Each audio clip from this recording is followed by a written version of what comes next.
So why do you keep going back to alcohol? You say you want to be done, but you find yourself coming back to it time and time again. Does that sound familiar? It definitely was in my story. What's going on? It's Chris Shattuck here, along with Lauren Howman and Matt Gardiner. And Hello, hello. Hey, hey. this is Freedom from Alcohol. Happy holiday season, by the way, to all of you guys. Are you enjoying your Absolutely. holidays? Yeah, I mean, first day of winter today, guys. Woo. 21st, shortest day Ah, of the year. that's always Yeah. fun, isn't it? Isn't it? Oh yeah, darkness, darkness. Oh, it's Yeah, always a tough time for me this year when it's or this time of the right. year when it's like that. Yeah, Well, good. I hope if you're listening, I hope your holidays are going well.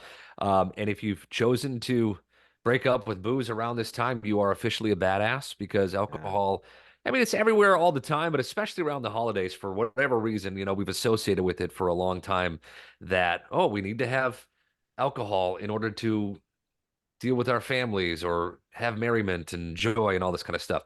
That's bullshit, just so you know. But you are a hmm badass if hmm you've broken up with alcohol. If you haven't broken up with alcohol, but you're wanting to, this episode is going to be for you because, I think the biggest struggle is breaking free from it for good, like staying away from alcohol, getting away from it, and keep going.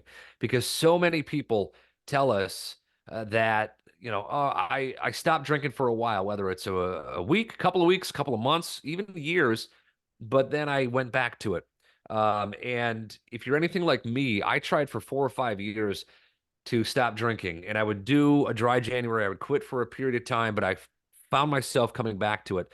And that's really, really frustrating because you'd be feeling really good in your alcohol free journey. And then for whatever reason, you decide, all right, I'm going to go back to it. Why is that? What's really going on there, Matt? I want to know from you, like, because that was your situation too, right? You were doing yeah, the start stop thing. yeah. A lot of stop start, and yeah, like you just a second what you're saying. It's like one of the most common things that we ask, like with new clients. It's like to identify like what was sort of one of the first questions we ask is why did you drink, and like what, and it's such an important question to get into, and a lot of times when we're doing, discussing with new people that might be coming into the even the Facebook group, asking that question, and it seems to be a lot of that. There's like 3 months of this, and I went back to it, and it's always like that's the $1 million question: what brought you back to it?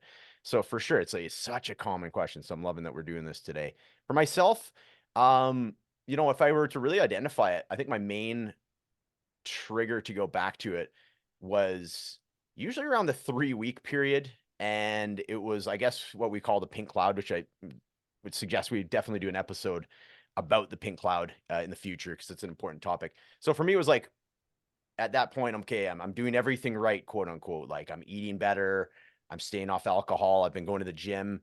And then I get this crash and I just felt like crap. I'm like, well, if I feel like crap, I mean, I may as well drink, right? Like, it's sort of like one of those entitlement things, or sort of like, wow, like this is all there is. Right. I'm not, Like, is it really worth it? Yeah. right, right. Yeah. If I'm feeling like crap, and was it worth Because it, at right? least when I was drinking, I had that little bit of good time. At least I thought it was the good time with the Sure, alcohol. And now it's just yeah, this. Yeah, I know what you're saying there. for sure. So that was the main thing for me. I mean, the odd time it would be like just a celebratory thing, very impulsive, like, hey, you know what can enhance this? Alcohol, right? But more often than not, I'd say like 90% of the time, it was, dude, I'd get to that day 18, day 19, maybe day 20, and like clockwork, that sort of crash would happen. And I'm like, well, you know what? Fuck it. You know what I mean? The fuck it button we talk about a lot. Oh, So yeah. that was my story with it. Yeah. And I mean, it definitely takes patience, right? It's going to Mhm. take longer than 3 weeks to start noticing Yeah. changes. So some of the things, I mean, for me, I would say the reason why I kept coming back to it was because I didn't really want to be done with drinking. I Mm. still hmm wanted to be like, There it I is. couldn't imagine that a life without alcohol. I had a hard time seeing it, and until I made that connection and said, "Look, I got to fully cut ties with this thing because otherwise, I'm playing footsie with it, and I Yeah. still feel like it's benefiting me in some way." And then it was always a struggle, and so I think that was a big reason why I kept coming back to it. What about for you, Lauren? Because if I'm not mistaken, you didn't do the back and forth thing, right? You kind of made the decision, and that was it for you. Well, yeah, but no. So that was the final time was when I said, I'm just done. And then I never looked back. And honestly, for me at that point, it was not a difficult journey. especially as difficult as I had anticipated it to be. But prior to that, I'd tried to quit many times. And the problem for me, I think, was that, I never even made it like close to 3 weeks. I would make it 5, 7 days and think, okay, now I can have another drink because I obviously don't have a problem. So for me, it was that evil clown, Chris, you call it the dark passenger, but it would come in and just be like, well, you've done a really great job. And it would be like 5, 7 days, maybe 9 at my longest stretch ever. And I think that for me, it was just, I didn't want to give it up, but I'd gotten in trouble or I'd made somebody upset or my husband was really getting fed up with me. And, I would take a break and then I would be like, well, I'll do it differently next time. So I still had this thought that number one, I still needed it. It was my best friend. Number two, I could take a break, but I didn't want to lose it forever because what would life look like without it? But number three, I wasn't really all in. I was really just dilly daddling with the idea of, I've got kids home today, guys. Sorry. No, it's all Um, good. Sounds like they're having a good time though. Yeah. Fortnite. That's what they're doing right now. But Fortnite. I feel like I would just get to a space where I'm like, okay, I'm not a problem. He's not mad at me anymore. I've apologized to whoever's feelings I hurt or whatever the case may be. Now I can go back and I'll do it better this time. I'll be more responsible. I'll watch what I'm doing. I'll moderate. I'll make sure I'll set up new rules, all this stuff. Right. But when I really, that's how I learned my lesson for that final time when I'm like, I am done. That's how I knew because I'd already tried to moderate for years and years. And I was trying to quit for like about 2 years, I think, off and on. Um, but I just never really said, I don't want it anymore because I did. I wanted it. And that's Yeah. problematic. You're going to go back if it's something you desire because now it's something I lost. It's a negative in my checkbook of life. But once I really made the decision to be like, you know what, I'm done, then I was done. So it seems like it was an easy thing for me. It was not. I went back and forth, did more damage, did more damage, did more damage, and then said, okay, now I'm done. And I Mm. think for clients, I think it's the same thing. I'm coaching a lot of people right now who they're at that point where it's been a month and a half, and they're starting to get a little itchy and they're like wondering. And so I've been having a lot of conversations about shutting the door permanently. Like, we're done. You're a non-drinker now, if that's what you want to be. It's not about, can I or can I not? It's like, it's not even a consideration anymore. It's not, I don't have to ponder. If somebody tries to hand me a drink, I don't have to think about like, do I want it? Do I not want it? Am I going to take it? Am I not going to take it? Could I have just this one? Could I not? It's going to be a hard no. And that's where we need to get to in order to, I think, stay alcohol free. And I know we all have different opinions, which is why we work so magically together. But I remember when I said it that one day, I said, when I'm 70, I can drink again if I choose to. 70. So I was 40. That's 30 years. I mean, that's pretty long term. Yeah. But it gave me that out 30 Yep. years from now. And Yeah. the thought behind that, the 70, me being an old lady basically, was that my kids would be grown. I'm 44 right now. My kids are 7 and 10. Once they're grown, you know what? I don't care if I burn the whole place down with alcohol. Fine. So Yep. that's what I said initially. And now it's like, no, sir, I don't need it at all and I don't want it. So, but I think the biggest thing is like, you just have to own that it's no longer for you. And you have to understand that you are done moderating because that shit has not worked for you. In my Yep. case, for like 2 years straight, I was trying. So that was a long answer, like a 3-parter, but there you go.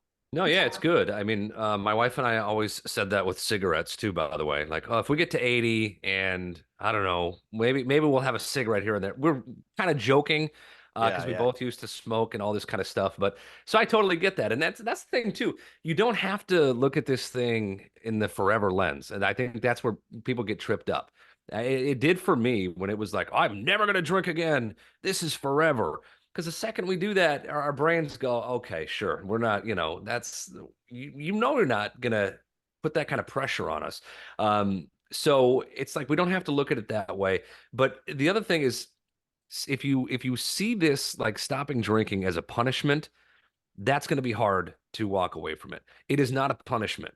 It is an opportunity. It is, exciting to go, all right, let me figure out who the hell I am without alcohol holding me back. And if you can just change your perspective on how you're going to look at this, and approach it, I think that really helped me.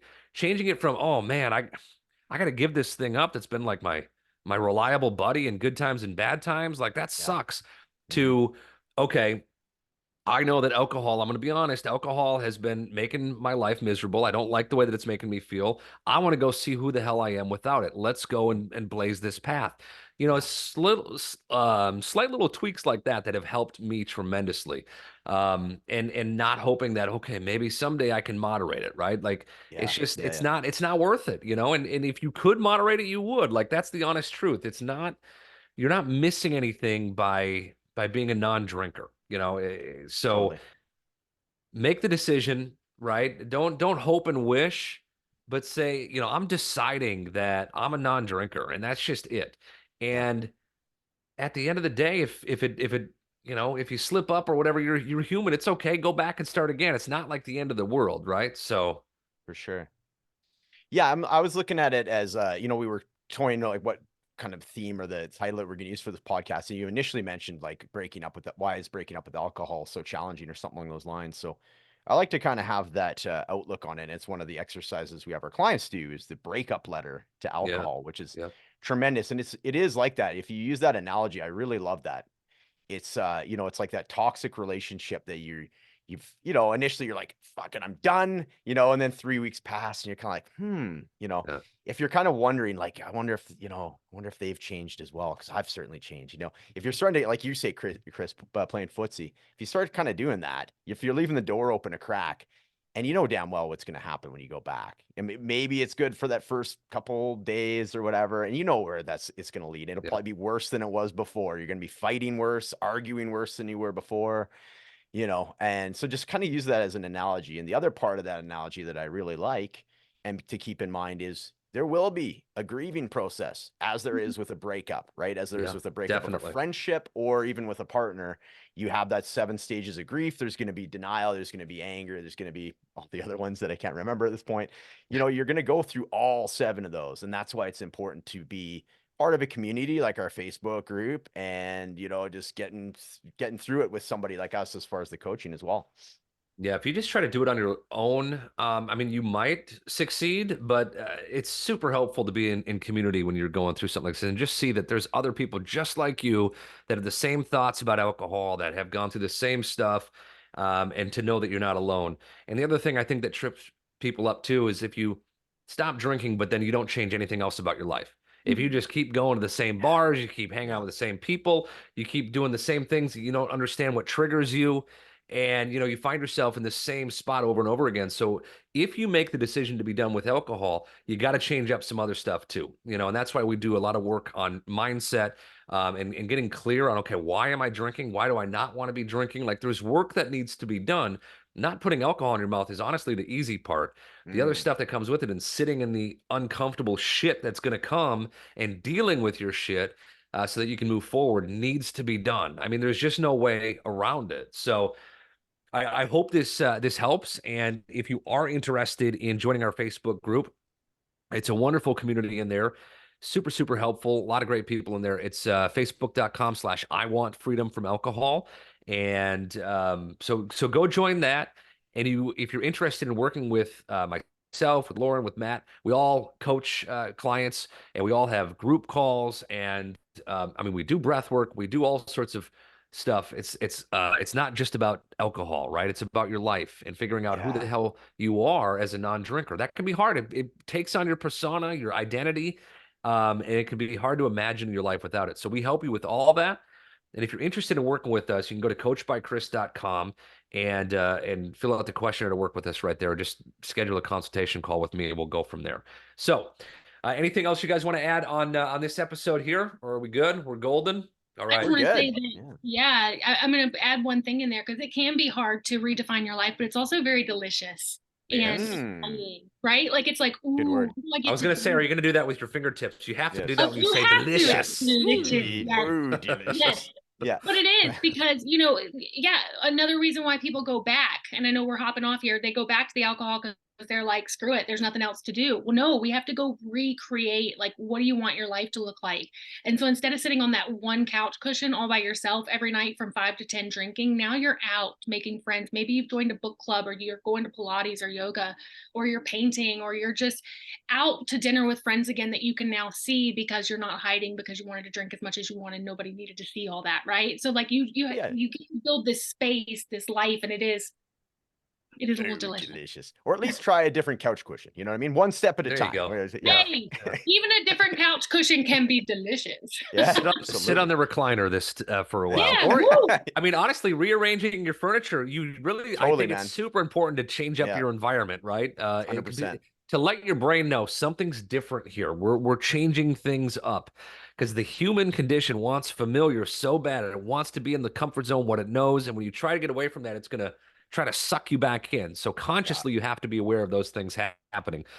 Great episode, guys. It's a really good conversation. I hope if you're listening that you've enjoyed this. Make sure you follow our podcast and also like this, comment, review it, give us a 5-star.